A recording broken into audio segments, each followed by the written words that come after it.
Mesdames et messieurs, bonsoir. Nous sommes dimanche 13 mai. Bienvenue dans le 20h. Voici les titres. Plus d'un mois et demi après son élection, le nouveau président sierra-léonais Julius Maada Bio a été investi. Plusieurs pays, dont la Côte d'Ivoire, étaient représentés à la cérémonie d'investiture à Freetown. Le vice-président Daniel Kablan-Duncan représentait le chef de l'État ivoirien. Le premier vol de passagers sans escale reliant la Côte d'Ivoire aux États-Unis a quitté ce samedi l'aéroport Félix Houphouët-Boigny d'Abidjan pour New York. Le vol a atterri. Cette nouvelle desserte est assurée 3 fois par semaine. Le prix du billet aller-retour, 470 000 francs CFA. La Côte d'Ivoire se prépare à organiser très bientôt un festival international de films. Les cinéastes ivoiriens nouent des contacts au Festival de Cannes en France, le plus grand événement cinématographique du monde qui réunit depuis quelques jours les professionnels du 7e art. Enfin, au Mali, le chef de file de l'opposition, Soumaïla Cissé, se lance dans la course à la présidentielle prévue le 29 juillet prochain. Il a été investi hier par son parti, l'Union pour la République et la démocratie, et la plateforme Ensemble Restaurons l'espoir. Soyez les bienvenus sur RTI 1. On commence tout de suite par la Sierra Leone, où le nouveau président sierra-léonais Julius Maada Bio a été investi hier samedi, après son élection en mars dernier. Plusieurs pays, dont la Côte d'Ivoire, étaient représentés à cette cérémonie d'investiture à Freetown. Le vice-président Daniel Kablan-Duncan y a pris part au nom du chef de l'État Alassane Ouattara. Le récit d'Herman Divi. C'est autour de 9h10 que l'avion transportant à son bord le vice-président Daniel Kablan-Duncan s'est posé sur le tarmac de l'aéroport international de Freetown. Avec lui, le ministre de l'intégration africaine et des Ivoiriens de l'extérieur, Ali Koulibaly. Accueilli au bas de l'échelle de coupé par le vice-président sierra-léonais Mohamed Julda Dallo, le vice-président Daniel Kablan-Duncan a reçu les honneurs militaires dus à son rang avant de mettre le cap sur le Siaka Stevens Stadium de Freetown, déjà plein à craquer. Pour cette cérémonie d'investiture du président sierra-léonais Julius Maada Bio, plusieurs chefs d'État ont effectué le déplacement. Les présidents Faure Gnassingbé et Yadema du Togo, Macky Sall du Sénégal, George Weah du Libéria, Alpha Condé de la Guinée, pour ne citer que ceux-là. Un Siaka Stevens Stadium qui explose de joie lorsque le champion du jour, le président Julius Maada Bio, fait son entrée dans l'enceinte du stade. Communion totale entre un peuple et son président.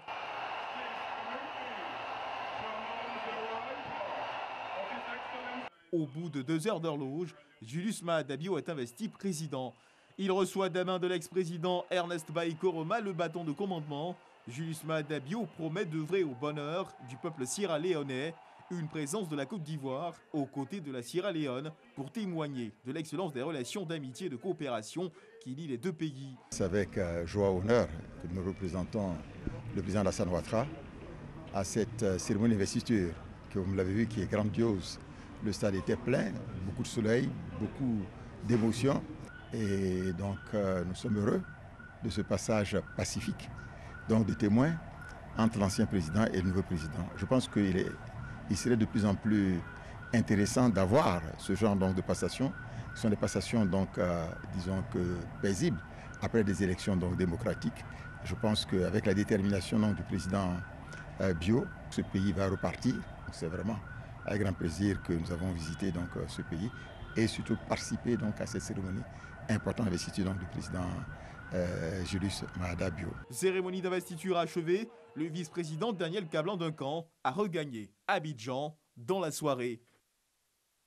Et le Premier ministre Amadou Gon Coulibaly, lui, il est en déplacement. Il est dans la ville de Sikasso, au Mali. Le Premier ministre ivoirien a été accueilli par son homologue malien. Il va prendre part au lancement de la zone économique spéciale constituée des villes, des départements, des villes de Sikasso, Bobo-Dioulasso et Korogo. Le reportage d'Adama Kone dans nos prochaines éditions. Je le disais en titre, le premier vol sans escale reliant la Côte d'Ivoire aux États-Unis a quitté ce samedi l'aéroport Félix Houphouët-Boigny d'Abidjan pour New York. Le vol est bien arrivé et cette nouvelle desserte est assurée 3 fois par semaine. La Côte d'Ivoire fait ainsi son entrée dans le club des capitales africaines doté d'un vol direct vers la côte est américaine. Mamadou Kwasi. Parti de l'aéroport international Félix Houphouët-Boigny d'Abidjan à 14h57. C'est à 0h48, soit 20h48 en heure locale, que le Boeing 787 de la compagnie Ethiopian Airlines a atterri à l'aéroport de Newark aux États-Unis d'Amérique. Soit environ 10 heures de vol, avec à son bord 242 passagers dont 110 embarqués depuis Abidjan. Un atterrissage arrosé par les autorités américaines qui accueillent pour la première fois un vol commercial en provenance d'Abidjan. Parmi ces passagers à bord de ce vol inaugural Abidjan-New York, 3 membres du gouvernement, des chefs d'entreprise et des anonymes, des passagers ordinaires qui découvrent la nouvelle ligne Abidjan-New York. On a le visa sur les États-Unis, ça fait 5 ans. Il se périme dans quelques mois et vu que le trajet est long, mon mari qui a un peu la phobie des avions ne voulait pas prendre des longs vols. Et quand il y a eu ce vol de direct qui a été proposé, on s'est dit ok, c'est la bonne occasion pour enfin aller découvrir les États-Unis. Parce que c'est court en fait. Personnellement, ça fait 30 ans que j'attendais ça. Et vraiment, je vis avec beaucoup de joie ce voyage. J'espère que ça va continuer et puis les autres vies seront desservies aussi. Aux États-Unis, nous avons une forte diaspora ivoirienne et il fallait partir à Paris avant de se rendre à New York ou bien à Washington. Avec ce vol dorénavant, je n'aurai que 10 heures de vol à faire. Ces passagers apprécient bien le coût de la ligne, qui est de 470 000 francs CFA en aller-retour. Pour l'instant, ça se déroule bien. On a peut-être déjà le quart ou le tiers du trajet. Et à ce stade-là, je pense que c'est une bonne expérience. On attend d'arriver à destination pour s'assurer que tout s'est bien passé. Et puis quand les prix me paraissent, pour l'expérience que j'ai, les prix me paraissent les plus bas abordables par rapport aux autres compagnies pour l'instant. Par le passé, je passais par le Maroc, par la Turquie ou par la France. Et je trouvais que vraiment c'était vraiment long. Le billet de moi et ma fille a coûté environ 800 et quelques mille, comme ça. Alors que d'habitude, ça peut aller jusqu'à 1,5 million, 1,4 million. Avant, je voyageais, je partais à New York, mais c'était un très long détour. Et ça ne faisait pas économiser. Aujourd'hui, avec cette opportunité d'avoir le vol direct Abidjan-New York, non seulement on gagne en temps et on gagne en économie. Les passagers à bord de ce vol inaugural ont eu droit à une coupure de gâteau en plein vol, en présence des autorités éthiopiennes venues découvrir également cette nouvelle ligne. Au départ d'Abidjan, toutes les formalités ont été respectées pour chacun des passagers. Membres du gouvernement, autorités aéroportuaires, tous ont été soumis au contrôle et règles sécuritaires de l'aviation avant de recevoir des cadeaux de la compagnie éthiopienne. La réalisation de ce vol direct entre Abidjan et New York vient répondre aux attentes de plusieurs départements ministériels. Le président de la République et le Premier ministre nous ont demandé avec le ministre du Budget de travailler sur une nouvelle politique de voyage pour économiser au maximum. Bien entendu, avec les coûts pratiqués par Ethiopian, tous les voyages officiels, normalement, devront se faire, en tout cas, à moindre coût. Donc, nous allons y travailler. Événement pour notre secteur touristique qui vient pour amplifier l'élan et ouvrir la Côte d'Ivoire à des horizons divers. Au regard du fait que le tourisme mémorial reste pour premier marché émetteur, le marché des États-Unis par excellence, nous ne pouvons que nous réjouir de ce que l'ouverture du ciel ivoirien entre les États-Unis et ce qui vient amoindrir les coûts de billets ferait qu'amplifier notre élan et renforcer davantage notre politique au niveau gouvernemental. Les officiels ont eu droit à l'arrivée à une cérémonie d'accueil organisée par les autorités américaines et les responsables de la compagnie éthiopienne. Une façon de souhaiter la bienvenue à la ville d'Abidjan, à la longue liste des grandes villes et capitales affichées dans l'aéroport de New York. Et on va poursuivre notre voyage, mais cette fois-ci, on prendra la direction du Sénégal, où l'édition 2018 des awards des chefs d'État dotés du trophée Babacar Ndiaye a été lancée. Et notez que l'édition 2018 a été remportée par le Kenya, 4 pays africains, dont le Niger, la Tanzanie, l'Égypte étaient en liste. Ce trophée, je rappelle, est attribué aux États ou aux institutions pour la qualité de leurs projets sur la mobilité des populations africaines. Cher Koné. C'est au thème des travaux de délibération du comité de sélection du trophée Africa Road Builders que le lauréat du super prix Grand Bâtisseur, trophée Babacar Ndiaye, a été désigné. Il s'agit du président Uhuru Kenyatta du Kenya. Pour cette troisième édition, comme pour les précédentes, nous avons voulu honorer un chef d'État qui, dans sa politique de développement, accorde la part belle aux infrastructures d'intégration et d'une manière générale à tous les projets qui facilitent la vie et les activités économiques. 3 critères principaux ont été retenus pour conduire les travaux de sélection: l'impact social des projets, leur aspect environnemental et le caractère innovant du montage financier. Le comité de sélection de ce prix international, composé de plusieurs médias issus de différentes sous-régions d'Afrique, a travaillé sur la base du rapport fait par le réseau des médias pour les infrastructures et la finance en Afrique, MIFA. Tout le monde reconnaît que la route précède le développement. Ou si vous voulez, les transports précèdent le développement. Mais il ne faut pas seulement le proclamer, il faut aussi vivre cette assertion qui n'est pas fausse. C'est un trophée qui porte le nom de quelqu'un qui s'est battu pour l'Afrique, qui s'est engagé pour l'Afrique, mais c'est surtout un engagement pour la jeunesse africaine. Donc j'ose espérer, en tant que jeune africain, que le trophée Babacar Ndiaye sera une source d'inspiration. La remise officielle du trophée Babacar Ndiaye aura lieu le 23 mai prochain à Busan, en Corée du Sud, en marge des assemblées annuelles de la Banque africaine de développement autour du thème « Les transports et la transformation industrielle de l'Afrique ». Lancée en 2016 par le site ActuRoute, cette initiative a consacré plusieurs chefs d'État, dont les présidents rwandais Paul Kagame, sénégalais Macky Sall et ivoirien Alassane Ouattara. Elle se tient chaque année en marge des assemblées annuelles de la BAD. On ouvre à présent le chapitre politique de ce 20h avec l'UDPCI, l'Union pour la démocratie et la paix en Côte d'Ivoire, qui a adopté hier samedi à Yamoussoukro les tests fondateurs du parti unifié RHDP. Ces tests ont été adoptés à l'issue du 2e congrès extraordinaire et après plusieurs heures de travaux, comme nous l'explique Mahama Traoré. Le 2e congrès extraordinaire de l'UDPCI, réuni le 12 mai 2018, à la Fondation Félix Houphouët-Boigny pour la recherche de la paix, adopte les projets de test du parti unifié RHDP. La nouvelle est tombée peu avant minuit après plusieurs heures d'échanges et de débats.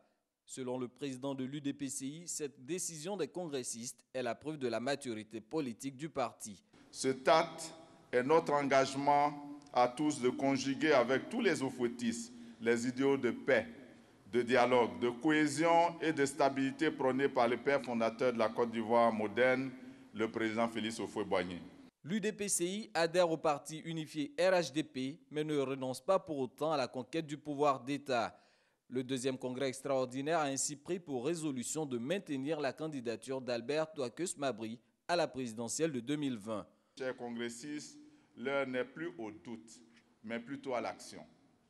Pour que le meilleur d'entre nous, membres du RHDP, soit votre président que je suis.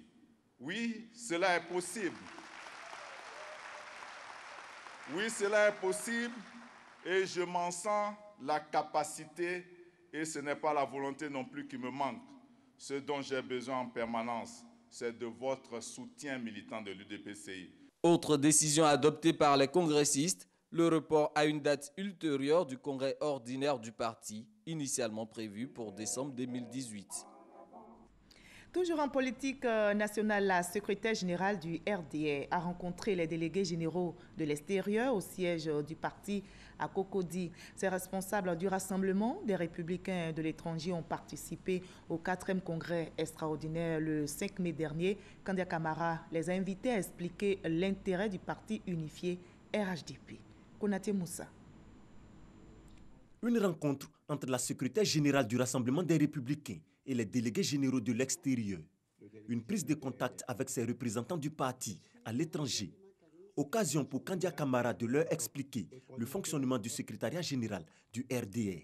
Donc vous avez la secrétaire générale avec 3 secrétaires généraux délégués. Vous avez des secrétaires généraux adjoints et des conseillers spéciaux, chacun en rang de secrétaire général adjoint. Donc c'est ceux-là qui forment le secrétariat général. Vous, en ce qui vous concerne, votre premier responsable, c'est le vice-président chargé des militants de l'étranger, le ministre Diakité Koti. Et le ministre Diakité Koti a pour collaborateur le secrétaire général adjoint, qui est Maître Fofana Youssouf. Leurs interlocuteurs directs désormais connus, Les leaders politiques de la diaspora du RDA sont ainsi mis en mission. Partager avec les militants la vision du RDA sur le parti unifié, le Rassemblement des Oufouettistes pour la démocratie et la paix, RHDP. Je retourne avec la tête haute, avec beaucoup d'informations, où je sais que les autres membres et les militants, les sympathisants vont beaucoup adhérer. Nous allons travailler sur le terrain pour que le parti unifié soit une réalité. Il est clair, le parti unifié est un processus irréversible. Mais au terme, nous devons aboutir à un parti dans lequel cohabitent toutes les formations politiques du RHDP. Nous sommes déterminés, le RDA est déterminé à aller à un parti unifié. Et c'est ce que Madame la secrétaire nous a rappelé aujourd'hui. Et nous partons satisfaits dans nos bases. Ces délégués généraux de l'extérieur ont participé au 4e congrès extraordinaire du RDA le 5 mai dernier. La secrétaire générale du RDA les a félicités pour le travail d'implantation du RDA et la sensibilisation sur les idéaux du parti et désormais du RHDP. L'ancien ministre auprès du président de la République chargé du dialogue politique et des relations avec les institutions de la République, Jano Aoussou Kouadio, actuellement président du Sénat. Il a passé la main à Amadou Soumaoro, qui a été nommé ministre auprès du président de la République chargé des affaires politiques. La passation de charges entre les deux hommes a été suivie par notre reporter Konaté Moussa. Amadou Soumaoro est le nouveau ministre auprès du président de la République chargé des affaires politiques. Il reçoit les documents de ses futures tâches des mains de Jano Aoussou Kouadio, l'actuel président du Sénat de Côte d'Ivoire, anciennement ministre auprès du président de la République chargé du dialogue politique et des relations avec les institutions. Les différentes discussions menées dans le cadre du dialogue entre le gouvernement et les partis politiques de l'opposition ont permis la libération des personnes arrêtées et détenues dans le cadre de la crise post-électorale. La libération des sites et domiciles illégalement occupés. Nous avons procédé, sur instruction du président de la République, à la réintégration effective des fonctionnaires qui étaient partis en exil. Je peux vous rassurer que ma mission sera de renforcer, aux côtés du chef de l'État, de renforcer la paix, une paix durable dans notre pays, aller vers tous ceux de nos frères et de nos sœurs qui sont encore à l'extérieur, les rassurer qu'ils peuvent rejoindre leur pays parce que ce pays a besoin de tous ses fils pour son développement, pour sa cohésion. La passation de charge s'est tenue en présence du ministre Patrick Hachi, secrétaire général de la présidence de la République. Amadou Soumaoro a pour mission, entre autres, le renforcement du dialogue entre le gouvernement et la classe politique ivoirienne en vue de consolider la démocratie. Et le président du Sénat, Jano Aoussou Kouadio, a également pris part à la 3e édition du LF Festival. C'est à Diaké. Il a pu suivre, vous allez le voir, la grande compétition de course de pirogue qui a drainé du monde. Benson Piraka. C'est un Jano Aoussou Kouadio particulièrement heureux de communier avec ses frères d'Adiaké, qui a présidé la cérémonie de clôture du LF Festival 2018.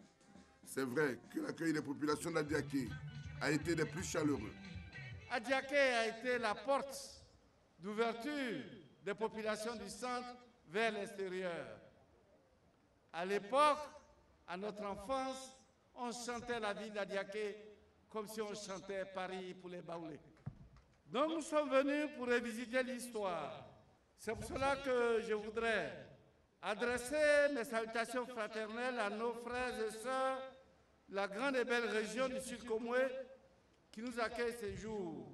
LF Festival, créé il y a 2 ans par le conseil municipal d'Adiaké, est une occasion de promotion de la ville et de la région.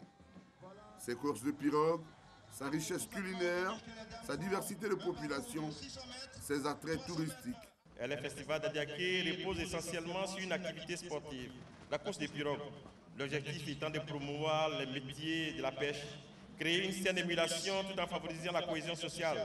Chemin faisant, nous voulons vulgariser et promouvoir le sport nautique dans la région et le département. Le président du Sénat, qui était accompagné du ministre Adama Togo, représentant le Premier ministre Amadou Gon Coulibaly, au patron de la manifestation, a donné le coup d'envoi de la finale des courses de pirogue. Le grand vainqueur a été l'équipe Les Anges du Petit Marché. Le lauréat a empoché 3 millions de francs CFA ainsi que différents lots des partenaires. Au total, plus de 7 millions de francs CFA ont été distribués. La Côte d'Ivoire attend avec ferveur la 4e édition du LF Festival en 2019. Intéressons-nous à présent au magazine de ce dimanche. La saison des pluies et des dispositions à prendre pour éviter le pire était le sujet. L'invité d'Alvorassa au journal de 13h était l'inspecteur général de police, Kili Fiacre Fagnidi, directeur général de l'Organisation internationale de la protection civile. Je vous propose un extrait de leur entretien. La sensibilisation est permanente. Nous n'attendons pas les saisons des pluies ou nous n'attendons pas la période de saison sèche pour démarrer des campagnes de sensibilisation. Nous avons des équipes qui sillonnent la Côte d'Ivoire. Au niveau du district d'Abidjan, nous travaillons en étroite collaboration avec les communes. Les directeurs techniques des mairies sont nos interlocuteurs. Et dans ces localités, nous organisons des séances. Les dispositions sont prises, mais il faut que chaque citoyen de ce pays fasse preuve de civisme et non attendre tout de l'État. Lorsqu'on vous dit que c'est une zone à risque, mais il ne faut pas y habiter, monsieur. Lorsqu'on vous dit qu'il faut éviter de rester dans les bas-fonds, je pense que chacun devait d'abord préserver sa vie. L'État joue son rôle, mais chaque citoyen ivoirien également devrait jouer son rôle. C'est très souvent qu'on attend, la zone est recolonisée, mais recolonisée par qui? Notre indiscipline. Et ça aussi, c'est un problème auquel nous sommes réellement confrontés.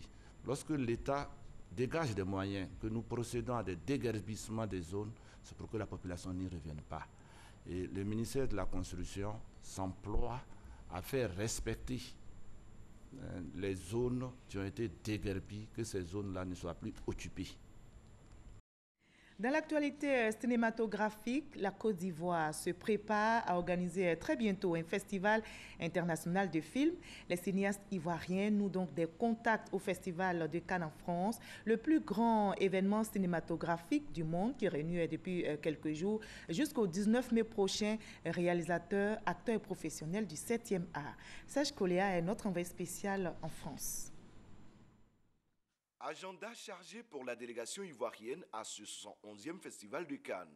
Rencontres professionnelles, masterclass et table ronde meublent l'essentiel de son programme.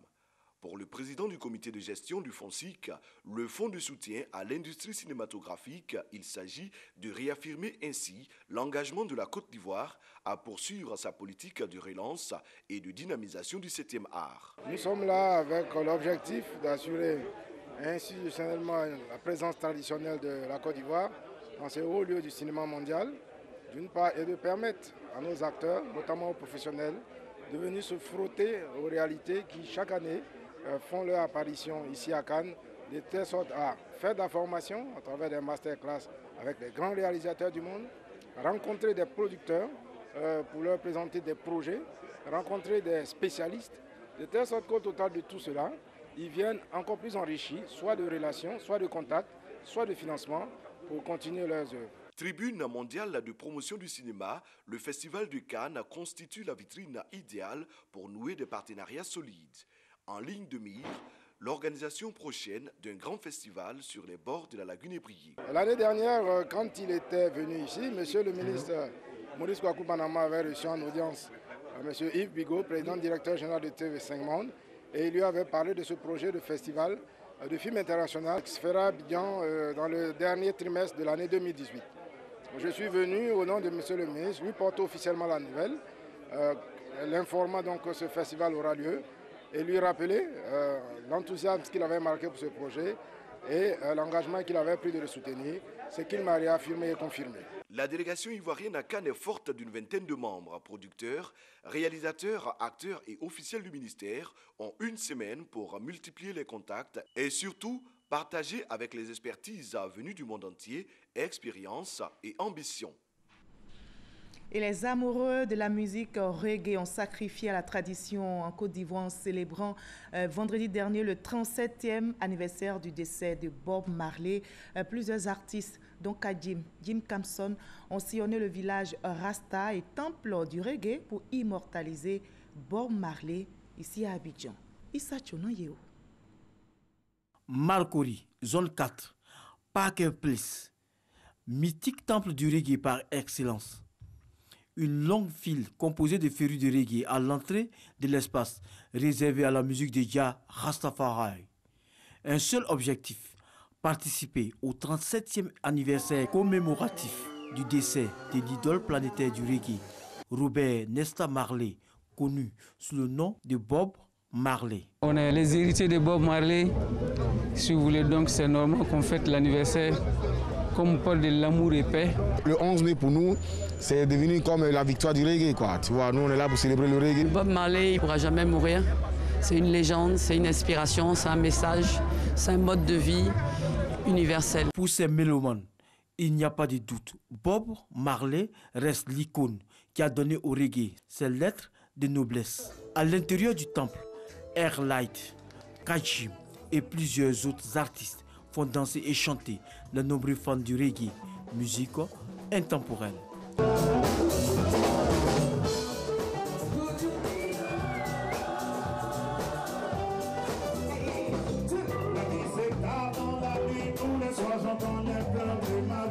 Le 11 mai, une occasion pour les espaces et temples du reggae de réaffirmer leur affection au rythme venu de la Jamaïque. À Vridi, au village Rasta, à l'espace Safari Plage, même ferveur et même engagement des artistes et mélomanes pour célébrer la mémoire, la méga-star du reggae.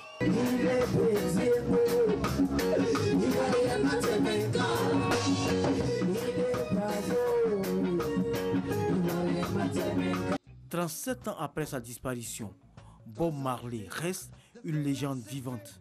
Cette année encore, les reggae-philes sont sortis nombreux pour l'immortaliser, confirmant l'adage « Un artiste ne meurt jamais ».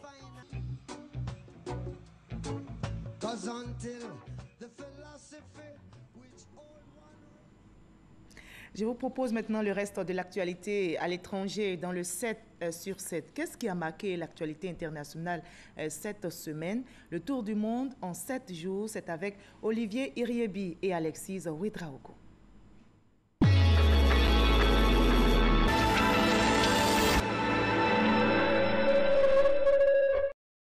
Vladimir Poutine a prêté serment lundi pour son 4e mandat à la tête de la Russie. Il sera aux commandes jusqu'en 2024. Il a été réélu en mars dernier avec 76% des voix, soit le score le plus élevé depuis son arrivée au pouvoir. Le président russe a proposé de reconduire son actuel Premier ministre Dmitry Medvedev. Il a prêté serment sur la Constitution et a ensuite prononcé un discours d'une vingtaine de minutes.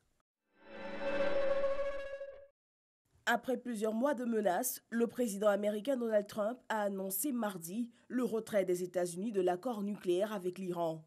Téhéran avait par cet accord accepté de réduire ses activités nucléaires en échange d'une levée progressive des sanctions internationales à son endroit. La République démocratique du Congo fait face à une nouvelle épidémie d'Ebola. Un nouveau foyer de l'épidémie a été découvert dans la zone de Bikoro dans la province de l'Équateur. Sur un test porté sur 5 personnes, 2 personnes sont hospitalisées et ont été déclarées positives. Les autorités congolaises ont également annoncé la mort de 17 personnes. Elles présentaient des signes de fièvre hémorragique, mais le virus d'Ebola n'avait pas été confirmé lors du diagnostic. La date et le lieu de la rencontre faisaient l'objet de spéculations depuis quelques semaines. Le sommet historique entre le président américain Donald Trump et le dirigeant nord-coréen Kim Jong-un aura finalement lieu le 12 juin à Singapour. L'annonce intervient quelques heures après que Trump ait accueilli 3 Américains libérés par Pyongyang. Le président américain a remercié le dirigeant nord-coréen et s'est dit optimiste sur les résultats de cette rencontre. Un groupe armé a tué 26 personnes dans le nord-ouest du Burundi. Une attaque survenue alors que le climat est de plus en plus tendu dans le pays à l'approche du référendum constitutionnel. Prévu le 17 mai prochain, il devrait permettre au président Nkurunziza, au pouvoir depuis 2005, de briguer 2 mandats de 7 ans dès 2020. Soumaïla Cissé, président et fondateur de l'Union pour la République et la démocratie URD et chef de file de l'opposition du Mali, a été investi samedi candidat à l'élection présidentielle de juillet 2018. Ensemble, Restaurons l'Espoir est une plateforme rassemblant une trentaine de partis politiques et plus de 200 associations. Le premier porte-avions construit de manière complètement indépendante par la Chine a entamé dimanche ses tout premiers essais en mer. Considéré comme la deuxième puissance mondiale, Pékin espère rivaliser avec la puissance marine américaine US Navy dans le Pacifique via un ambitieux programme aéronaval d'une centaine de milliards d'euros.